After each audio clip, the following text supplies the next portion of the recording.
ভারতীয় জনতা পার্টি অত্যন্ত শৃঙ্খলাবদ্ধ পার্টি। এই পার্টিতে উচ্ছৃঙ্খলা বরদাস্ত হয় না। যার পার্টির বিরুদ্ধে কুৎসা প্রচারণা করে তাদের বিরুদ্ধে দলের তরফ থেকে ব্যবস্থা নেওয়া হয়। তার উদাহরণ গোলাঘাটের মণ্ডল সম্পাদক। দল বিরোধী কাজের জন্য তাকে শোকজ করা হয়েছে। রবিবার এক সাংবাদিক বৈঠকে কথা বললেন বিধায়ক ভগবান চন্দ্র দাস।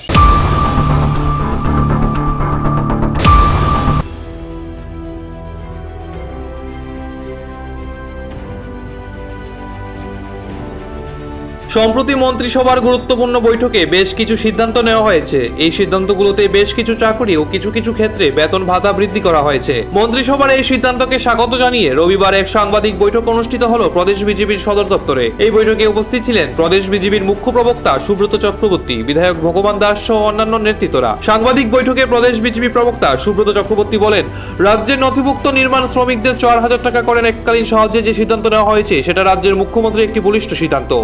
এই সিদ্ধান্তে সাম্প্রতিক ভয়াবহ বন্যা পরিস্থিতিতে বহু নির্মাণ শ্রমিকদের পরিবার সাময়িকভাবে হলেও কিছুটা হলেও রিফিল পাবে। তাছাড়া সম্প্রতি মন্ত্রিসভার বৈঠকে পাম্প অপারেটর এবং নন পাম্প অপারেটরদের জন্য বেতন বৃদ্ধি করার যে সিদ্ধান্ত নেওয়া হয়েছে যা অভূতপূর্ণ।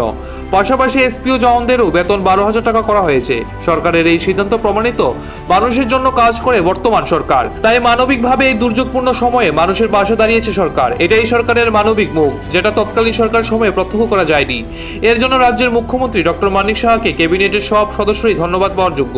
এক্ষেত্রে সুব্রত চক্রবর্তী দাবি, মানুষের পাশে রয়েছে সরকার এবং আগামী দিনেও থাকবে। মানুষের জীবনমানের উন্নয়নে সরকার কাজ করে যাবে সব সময়, তবে মানুষকে একটু ধৈর্য ধরতে হবে। পাশাপাশি তিনি বলেন, এই ভয়াল বন্যায় ক্ষতিগ্রস্তদের পাশে যেভাবে রাজ্যের সাধারণ মানুষ থেকে শুরু করে সবাই মুখ্যমন্ত্রী ত্রাণ তহবিলে দান করেছেন তা রাজ্যের বুকে বিরল দৃষ্টান্ত। ত্রাণ তহবিলের টাকাতেই বন্যা পীড়িতদের মুখে হাসি ফোটাবার চেষ্টা করবে রাজ্য সরকার বলে দাবি করলেন সুব্রত চক্রবর্তী। সাংবাদিক বৈঠকে এদিন বিধায়ক ভগবান চন্দ্র দাস বলেন, ভারতীয় জনতা পার্টি উচ্ছৃঙ্খল পার্টি নয়। এই দলে উচ্ছৃঙ্খলতা বরদাস্ত করা যায় না। নীতি আদর্শ নিয়ে চলে এই দলের সদস্যরা। তাই ত্রিস্তর পঞ্চায়েত নির্বাচনে মহকুমার থেকে শুরু করে জেলার নেতৃত্ব, মন্ডল নেতৃত্ব সহ রাজ্য বিজেপি নেতৃত্ব একটি টিম সর্বসম্মতিক্রমে প্রত্যেকটি আসনই বিজেপির প্রার্থী চয়ন করেছে। পঞ্চায়েত নির্বাচনে বিজেপি বিশাল জয় পেয়েছে। ইতিমধ্যেই রাজ্যের সবগুলো পঞ্চায়েত গঠনের কাজ সম্পন্ন হয়েছে, কিন্তু তারপরেও কিছু কিছু ক্ষেত্রে স্থানীয়ভাবে বিক্ষোভ দেখা গিয়েছে। এ ব্যাপারে পদক্ষেপ নিয়েছে বিজেপি রাজ্য নেতৃত্ব। আগামী দিনেও বিশৃঙ্খলা বিরুদ্ধে এই ধরনের পদক্ষেপ জারি থাকবে। রাজ্যের মাননীয় মুখ্যমন্ত্রী যারা নির্মাণ শ্রমিক হয়েছেন রেজিস্ট্রিকৃত, তাদের জন্য এককালীন 4,000 টাকা করে প্রদান করার ঘোষণা করেছেন, যেহেতু তারা কাজকর্ম করতে পারছিলেন না। এবং সেই সঙ্গে পাম্প অপারেটরদের বেতন বৃদ্ধি করে 7,500 টাকা, নন পাম্প অপারেটরদের 7,000 টাকা করা, এসপিওদের বেতন বৃদ্ধি করে প্রতি মাসে 12,000 টাকা করা, এই সমস্ত গুরুত্বপূর্ণ সিদ্ধান্তগুলি গতকাল গৃহীত হয়েছে, যেগুলি স্পষ্টভাবে জানান দেয় যে এই সরকার দুঃসময়ে মানুষের পাশে আছে। এই সরকার মানবিক সরকার এবং এই সরকার প্রতিকূলতা বাধা যতই আসুক না কেন উন্নয়ন এবং অগ্রগতিকে সর্বোচ্চ প্রাধান্য দিয়ে জনগণের জন্য সমর্পিত সরকার।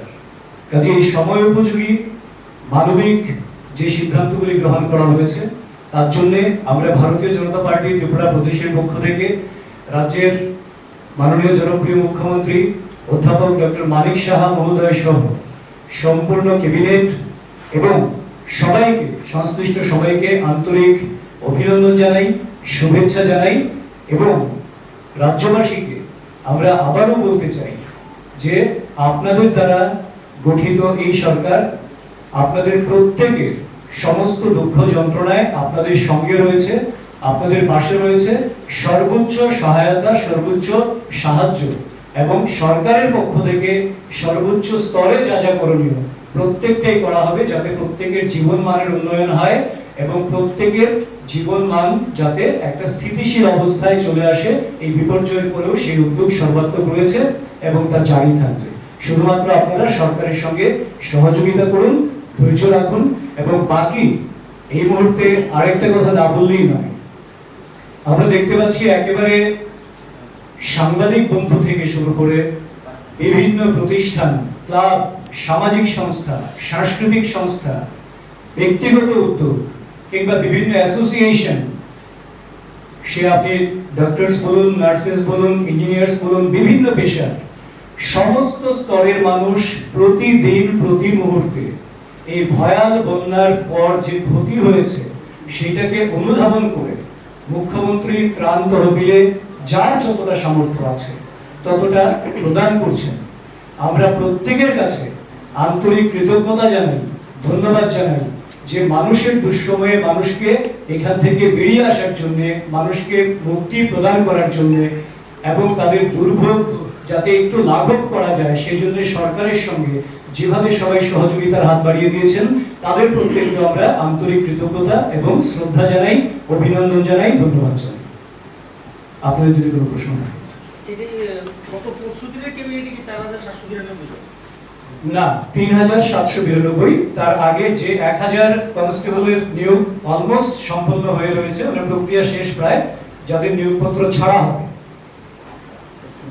সেটা মিলে 4792। গত পরশু ক্যাবিনেটে 3792। 3792। মন্ত্রী সুশান্ত চৌধুরী প্রেস মিটে কিন্তু আপনি অনেক ডিপার্টমেন্টের কথা বলেছেন যেগুলি করেনি, হ্যাঁ স্টেট লিগ্যাল সার্ভিস, ইন্ডাস্ট্রি, হ্যাঁ, হয়তোবা সেটা পরে করবেন। হ্যাঁ হতে পারে সেটা।